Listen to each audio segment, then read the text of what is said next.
Alors avant de répondre à votre question, je voudrais répondre à Monsieur Maillard. Je vous en prie. Qui on est là pour ça, débattre. a indiqué qu'il fallait une application scrupuleuse de la loi.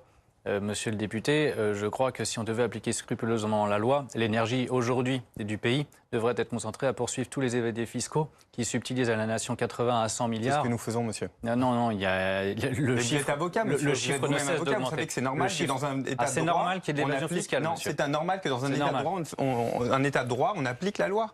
Ben oui, mais elle n'est pas appliquée puisqu'il y a 80 à 100 milliards d'évasion fiscale. Monsieur, on se bat tous les jours justement contre ça. Mais ce n'est pas le chiffre ne cesse d'augmenter. Mais monsieur, vous avez dit le mot exact, c'est une impression. On se bat au quotidien parce que c'est difficile.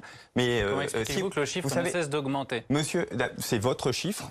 En tout cas, si vous avez des solutions très efficaces, je serais très heureux de vous recevoir et on organisera avec vous, avec Gérald Darmanin, un rendez-vous avec grand plaisir si vous avez la solution miracle pour tous les évadés fiscaux. Il y a des solutions très efficaces. Écoutez, très bien. De l'évasion fiscale. Je vous donne rendez-vous au sein de l'Union européenne. Je vous donne rendez-vous avec grand plaisir pour l'application. Vous êtes avocat, en plus vous allez pouvoir nous aider à trouver des solutions qui sont assez fiscalistes. Mais je crois que c'est là l'un des gros problèmes qu'on a dans le pays. Et plutôt que d'interpeller Éric Drouet qui ne fait pas de mal à une mouche, je pense qu'il faudrait concentrer son énergie sur l'évasion fiscale. Concentrons-nous sur les vrais sujets.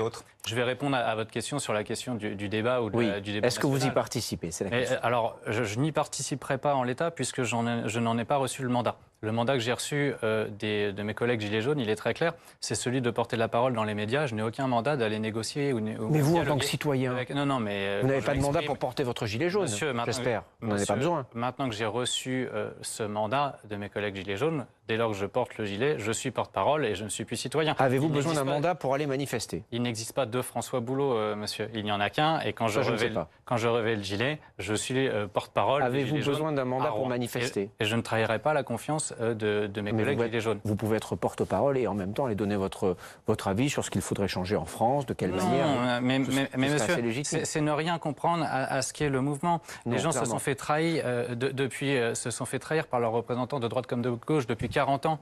Si bien que s'ils ne veulent pas donner mandat aux gens d'aller négocier à leur place, c'est parce qu'ils ne veulent pas se laisser déposséder du pouvoir de décision. Et je termine juste pour vous dire, le débat national, de toute façon, je pense que c'est en l'état une plaisanterie, puisque le porte-parole du gouvernement a indiqué que quoi qu'il arrive, eh bien, à l'issue de ce débat, rien de ce qui a été fait depuis 18 mois ne sera détricoté. Si bien que dialoguer, pourquoi? Ce sera une concertation, un simulacre de concertation. Pour essayer de changer les choses. Exactement ce qui s'est passé sur la réforme de la justice nous concernant. Ça fait partie du concept de démocratie participative. On ne peut pas tout obtenir, mais on peut contribuer à changer les choses. En l'occurrence, sur la réforme de la justice, on nous a fait un simulacre de concertation pendant 6 mois pour, in fine, nous repasser la version initiale du texte et pour, au final, nous entendre dire du ministre de la Justice, eh bien, que nous n'avons rien compris à la réforme et que nous ne savons pas lire les textes, nous, professionnels du droit. Voilà le mépris qu'affiche le gouvernement à l'égard du peuple, et y compris des professionnels du droit. Paul Vannier.